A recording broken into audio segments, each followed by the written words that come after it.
Sunan Sendang Dhuwur adalah salah satu ulama karismatik yang menyebarkan agama Islam di tanah Jawa, khususnya di Kabupaten Lamongan.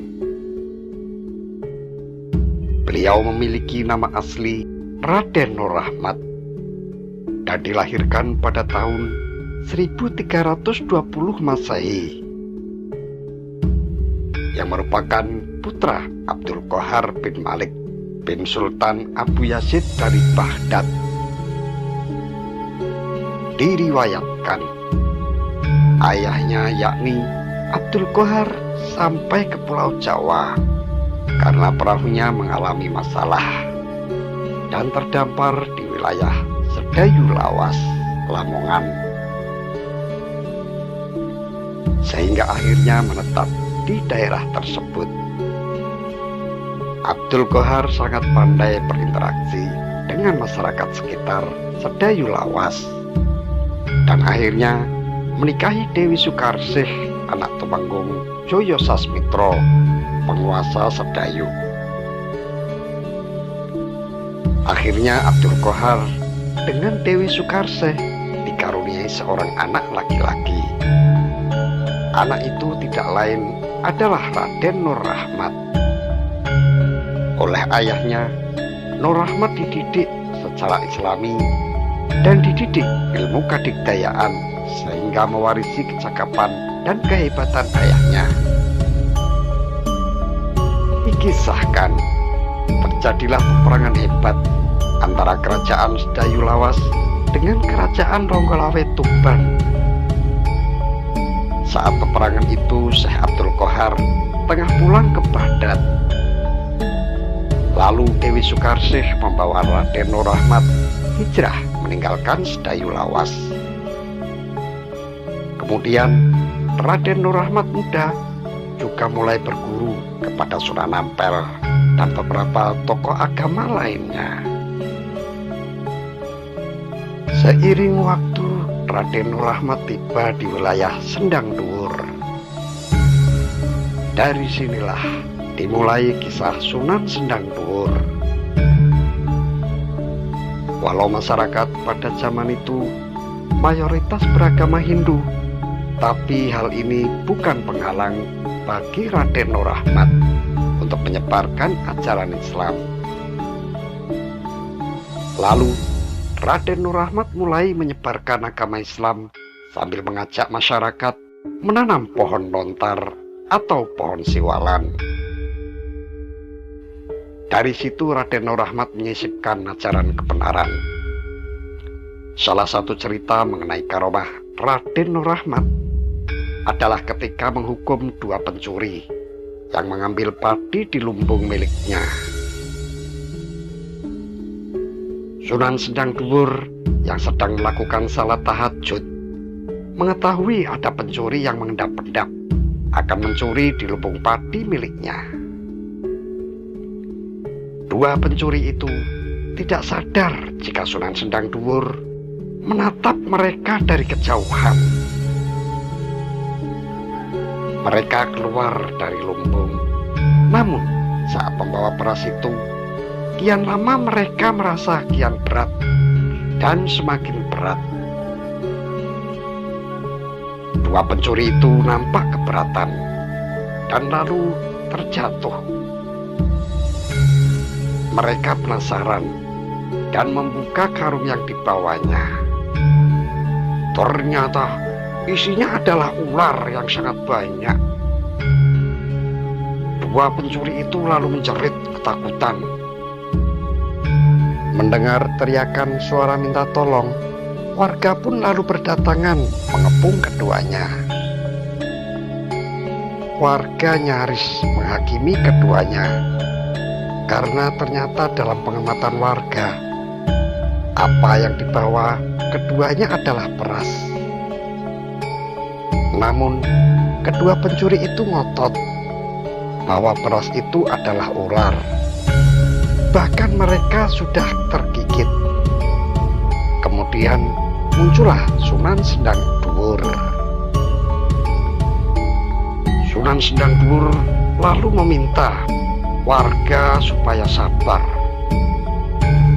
Sunan Sendang Dhuwur lalu bertanya pada keduanya, apakah benar mereka mencuri? Keduanya pun akhirnya mengaku. Dengan petuahnya, Sunan Sendang Dhuwur merubah penglihatan keduanya. Jika yang dibawa mereka adalah beras. Keduanya pun lalu sangat malu dan berjanji tidak akan mencuri lagi dan mau mengikuti segala ajaran Sunan Sendang Dhuwur yang sudah menyelamatkan mereka dari kepungan warga tersebut.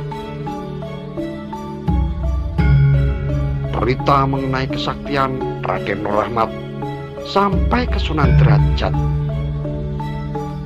hingga pada akhirnya Raden Qasim atau yang lebih dikenal dengan Sunan Derajat mendatangi Raden Nur Rahmat untuk membuktikan kehebatan dan kesaktiannya.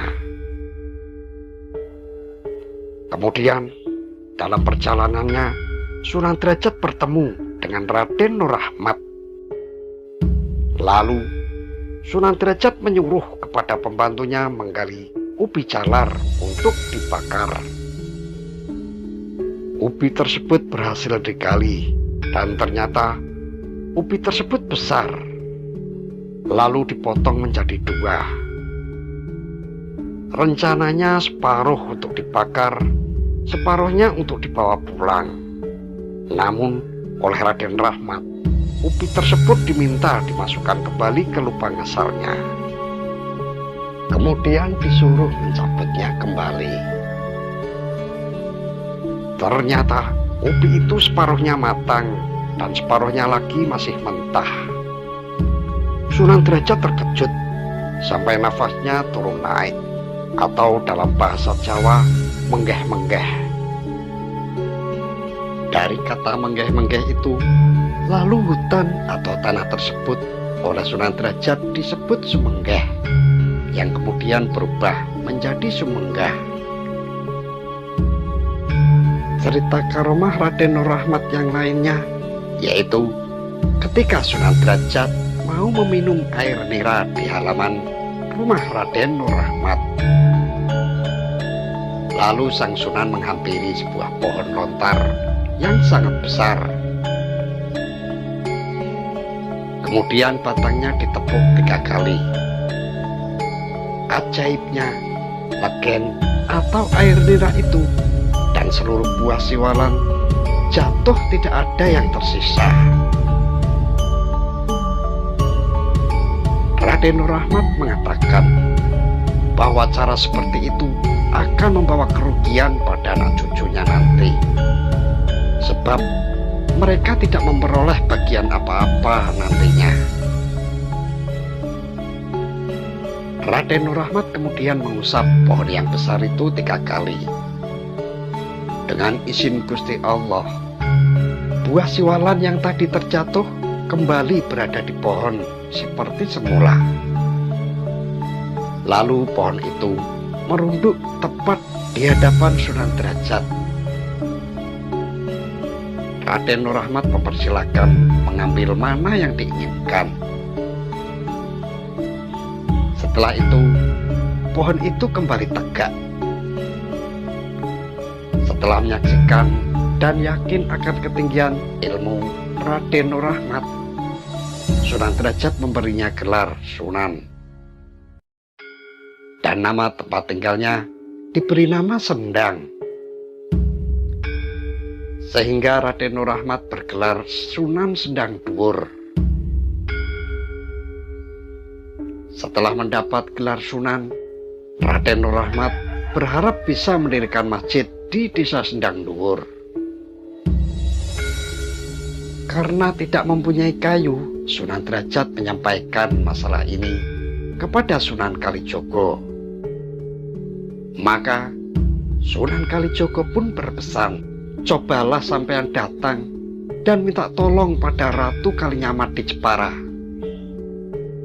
sebab dia membangun masjid yang siap diberikan kepada orang yang bisa membawa masjid itu, Kanjeng Sunan Derajat.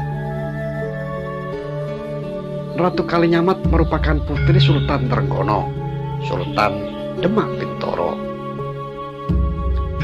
Suaminya bernama Raden Thoyib atau Sultan Hadiri, cucu Raden Muhayyad, seorang syekh yang juga seorang sultan dari Aceh. Saat diangkat menjadi adipati di Jepara, Raden Thoyib atau Pangeran Hadiri tidak lupa mensiarkan agama Islam, sehingga dibangun Masjid Megah di wilayahnya, yaitu pada tahun 1531 Masehi. Banyak ulama dan kiai saat itu kagum terhadap keindahan dan kemegahan masjid tersebut. Setelah itu Sunan Derajat memerintahkan kepada Sunan Sendang Duhur agar pergi ke Jepara untuk menanyakan soal masjid tersebut. Tapi Ratu Kalinyamat berpesan, siapa saja yang bisa memboyong masjid ini dalam keadaan utuh tanpa bantuan orang lain dalam satu malam, masjid ini akan aku berikan kepada orang itu secara cuma-cuma, Kiai. Mendengar jawaban Mbok Rondo Mantingan, Sunan Sendang Duhur berdoa dan lalu sholat hajat. Dengan izin Gusti Allah, dalam waktu tidak lebih dari satu malam, masjid tersebut berhasil diboyong ke Bukit Amitunon, Desa Sendang Duhur. Masjid Sendang Duhur pun berdiri di sana pada tahun baru, yaitu 1483 Saka, atau tepatnya tahun 1561 Masehi. Betapa terkejutnya seluruh warga desa melihat kejadian itu. Dengan adanya masjid yang hanya dipindah dalam waktu semalam, ternyata justru menimbulkan pro dan kontra. Sebagian mengatakan Sunan Sendang Duhur adalah waliullah, tapi sebagian merasa itu adalah sihir terbesar yang pernah ada. Namun Sunan Sendang Duhur tetap tenang saat warga sedang berdebat. Lalu dia muncul dan berkata, tidak ada sihir dalam agama Islam, tapi semua ini karena izin dari Gusti Allah. Memang benar, jika sihir dia akan melakukan ritual, tapi ini adalah kekuatan dari doa. Warga masih tidak percaya. Sunan Sendang Duhur lalu menunjukkan bahwa Sunan Sendang Duhur tidak minta bantuan kepada siapapun kecuali pertolongan Gusti Allah. Akhirnya Sunan Sendang Duhur berdiri di hadapan warga. Dia memegang sebuah batu yang sangat keras. Dengan kekuatannya, batu itu perlahan hancur dan menjadi pasir. Tak lama kemudian, pasir itu berubah menjadi butiran emas. Semua warga jadi yakin Sunan Sendang Duhur tidak memakai ritual apapun kecuali doa dan keyakinan pada Gusti Allah. Dari masjid inilah Sunan Sendang Duhur terus melakukan syiar agama Islam.